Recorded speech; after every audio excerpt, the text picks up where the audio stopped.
KP's View the News, baby. Time to get busy on this news show. That's right.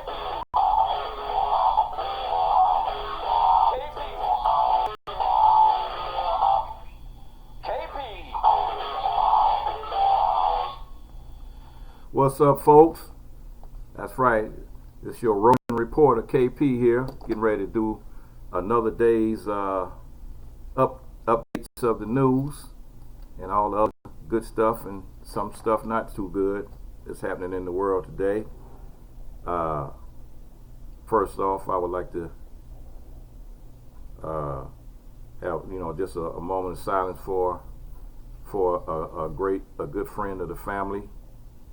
Suzette has passed away today, and rest in peace, Suzette. Here we go, and my condolences to the family. Power off. I have a couple of stories here, and I'm just gonna get right into it. And I'm just gonna get right into it here. The first story is about America pushing the middle class and their families out. So basically, what's going on is like if you go to places like any major city, San Francisco, Los Angeles, New York, Chicago, you'll notice that it's an awful lot of homeless people out on the streets these days. And so what's going on is you have a lot of people with money are moving in to the inner city. They're buying up the property in the inner city, and they're basically forcing the middle class out, completely out. So those people that have houses in places like LA, some people I know whose parents bought their houses like in the 60s and the early 70s in certain areas of Los Angeles, and they paid 40,000 dollars for those homes, and now those houses are selling for $600,000, $700,000, $800,000, $900,000, and so it's only a certain demographic of people that can afford to buy those homes, and so the middle class is basically being priced out of their homes. And so I mean, if you got a house and it's paid for and it's worth that amount of money, I would suggest that you take that. If it's paid for and it's worth almost $1 million, take the money, cash it out, and find another location to move to, another state to move to that's a lot cheaper, because it's really a vicious cycle going on right now. And so in San Francisco, the homeless stats soar. The city blames big business, and residents blame officials. It's been happening over the years of the problems in cities. For a while, it was because the cities were declining. Then, when the cities started coming back, they became very expensive, and a lot of old, middle, and working class neighborhoods were kind of undermined. So according to the 2018 report from the U.S. Department of Housing and Urban Development, HUD, a family of 4 living in San Francisco making $117,000 a year actually qualifies as low income. For singles, a salary of $82,000 a year puts them in the low income bracket. In comparison, low income for a family of 4 in New York City is $83,000 a year. So according to data from the California Association of Realtors, only 17% of households can afford to buy a median price home in San Francisco. That's $1.7 million what the homes are going for in San Francisco. So you gotta have to be making some serious money to live in the Bay Area, and it's pretty much similar in San Diego, and pretty close to that in Los Angeles, where the average median home is about, I say, about $600,000 right now and that's conservative. So basically, when you see a lot of people out on the streets, and you thinking, oh man, look at that bum, that person at one time owned property, or that person one time had an apartment, and apartments are going for starting at like $2,000 for a 1 bedroom in parts of LA and Inglewood and cities like that. $2,000 a month for a 1 bedroom apartment. That's ridiculous. That's just ridiculous money, and so that's why you see a lot of homeless people out on the streets. They're being priced out of their homes, and they can't afford to any longer stay in those properties. So the landlords that own them, they're not trying to give them a break. What they're going to do is they're going to get them out, and rent it to somebody that can afford to pay that $2,000, $2,500, $3,000 a month for an apartment. And if you move to another state like Texas, the $3,000 a month or $2,000 a month that you're paying for rent, you could be buying a home. You could be paying a house note. So it's just a matter of your priorities and whether you're willing to relocate. You got to exercise your options and figure out what your best option is. I mean, if you have the type of job where you can get a transfer, you can transfer from one city to the next, and the cost of living is ridiculous where you're at right now. It would make way more sense to leave and go to another state rather than stay put where you are, trying to hold on to some type of dream that you might have that is not going to benefit you in the long run. Okay, I have a couple of stories. I think I might remember some of this. I was going to try to read it off the prompter, and but for some reason my computer's not bringing up these pages the way it should. So I'm gonna try to read them off my phone. This one article that came out today is about the police in Oregon that photoshopped a man's mugshot so witness would implicate him in a robbery. Today, police are working backwards from witness statements to alter the photos of suspects so that they might be picked out of a lineup. So in this story, I remember most of it. It was a robbery had happened at a bank, and the people, when they asked them, if they could identify the person, nobody could identify who the culprit was that robbed the bank.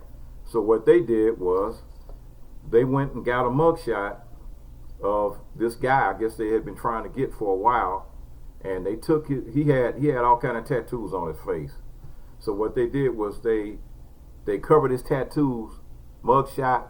They did the Photoshop, and they put sideburns, and they put thick hair, and they just basically photoshopped all the tattoos off of his face to make it look like he had hair on his face, and then they presented these pictures to the people at the bank in order to get them to try to say, well, this was the guy that did it. And they kept, pushing it on them. Are you sure that's not the guy? Are you sure that's not the guy? So eventually they said, yeah, well, that's him, even though it wasn't. And so now they're catching a lot of heat. They're catching a lot of heat from doing that. And I'm quite sure we'll find out more about that in the days to come. The second story was about there was another cop story, and this one, I found to be kind of funny.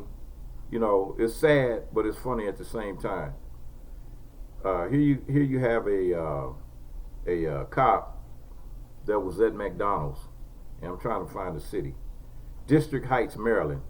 A rather disturbing video was shared with the Free Thoughts Project this week, showing a district a district cop that was at McDonald's that went behind the counter. He went behind the counter and he just started making a smoothie. You know, first of all, he wasn't even supposed to be behind the counter. That's the people's job that work there. So while he was doing that, he was being videotaped. And so when he came from behind the counter, the people started questioning him. Question officer identified himself as a sergeant. He said, "Why are you behind the counter?" A woman can be heard asking. "This is my smoothie," the cop replies. "Is this your McDonald's?" the woman asked. "I'm going to get your supervisor out here." And sarcastically, the cop says, "Get your supervisor out here." When the man recording asked the officer when the man recording the video kept recording the video, so that him and the officer got into a wrestling match, and so the store owner did not tell the man to stop filming, so therefore it was in his rights to continue filming. The officer then grabs the man, describes this as an assault. "Do not record me," the officer says. He then sets down the smoothie that he made for himself and he proceeds to attack the man filming. According to the person who took the video, after the video ended, the officer pulled out his pepper spray and elbowed the man. The incident unfolded. A woman can be heard on the phone with the District Heights Police Department asking for a supervisor. We are told the person who filmed the officer that a supervisor never showed up. So the cop eventually split. He left the scene, and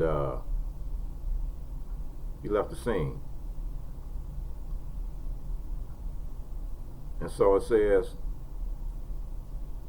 "YouTube writer, report the restaurant to the health and food inspector for allowing a non-employee behind the counter to operate equipment that dispenses food. If they want to give the officer free food, make it cost as much as you can when they give them a $2,500 fine, because his dirty hands touched equipment and cups that now contaminates every employee after him. That's why it's a health code violation for non-employees to serve themselves behind counters." Sure seems to be a lot wrong here. He shouldn't be behind the counter even if he did pay for it. And grabbing someone who hasn't committed a crime is called battery. It's also a crime, a federal crime, when a cop does it under color of law. So we got a lot of violations that were perpetrated here by this guy. All because of he felt that it was his ever-present duty to to use his badge to go behind the counter and basically steal food. To steal some food. It's like, what is this country coming to when the people that you depend on to be the ones that are there to protect you are acting more like criminals than they are protectors? We'll revisit that when information comes forward. Now here's the last article I'm going to go into, and it's really a sad one. This particular situation just happened a couple of days ago, and it's a white supremacist dad confesses to strangling and slitting his 15-year-old mixed-race daughter's throat. So this guy named Joshua Lee Burgess. Wow, this is kind of sad here. Joshua Lee Burgess, a suspected white supremacist, confesses to murdering his mixed-race teen daughter, Zaria Burgess, when she was visiting him at his Union County, North Carolina home. So her mother and this particular guy are divorced, but he was visiting her father for the weekend. And said North Carolina father is said to have walked into the local police station and confessed to murdering his own teen daughter, authorities said. Joshua Burgess strangled Zaria, 15, and then slit her throat. Officials say Joshua walked into the union lobby about 9:30 Sunday, this past Sunday, saying he had arrived to turn himself in. And upon a dispatcher asking Burgess for his name and searching for possible arrest warrants, the father responded he wouldn't be in the system after very recently just killed someone. The man proceeded to give even further details, included the crime scene address and his daughter's name. Responding deputies found Zaria dead inside the home and secured the scene until unit investigators arrived. Wow, that's really crazy. And then then of course the mother had to get the information. The cops had to search until they finally got the mother's information to give her the story and let her know about her daughter being killed by her ex-husband. So, wow. Purposely, this case has since led to some saying that the father being a white supremacist who reportedly targeted his mixed race daughter. Guy killed his own daughter, and that's some of the sick stuff that's going on in this country right now. And I keep saying the same thing when I get to the end of these videos. I keep saying the same thing over and over, and that is to be aware of your surroundings, and don't take anything too lightly, because I'm telling you, it's a lot of stupidity going on. And here we are, we're just on the receiving end of a lot of this complete nonsense. So, saying that, oh yeah, another update. The update that I was going to come back with, I was telling you before about the store clerk that was found guilty last week of shooting the child. He shot a kid, 12-year-old kid, for a $2 beer that he was stealing at the store. The latest update is he was not sentenced today. They are going to sentence him in sometime in September. So his sentencing has been delayed. So here we go. KP News. It's that KP News, baby. Trying to do it the right way. KP News. Doing my thing here. So, guys, have a good day. Keep your eyes open. KP. Keep your eyes open and your eyes on the prize. Peace out.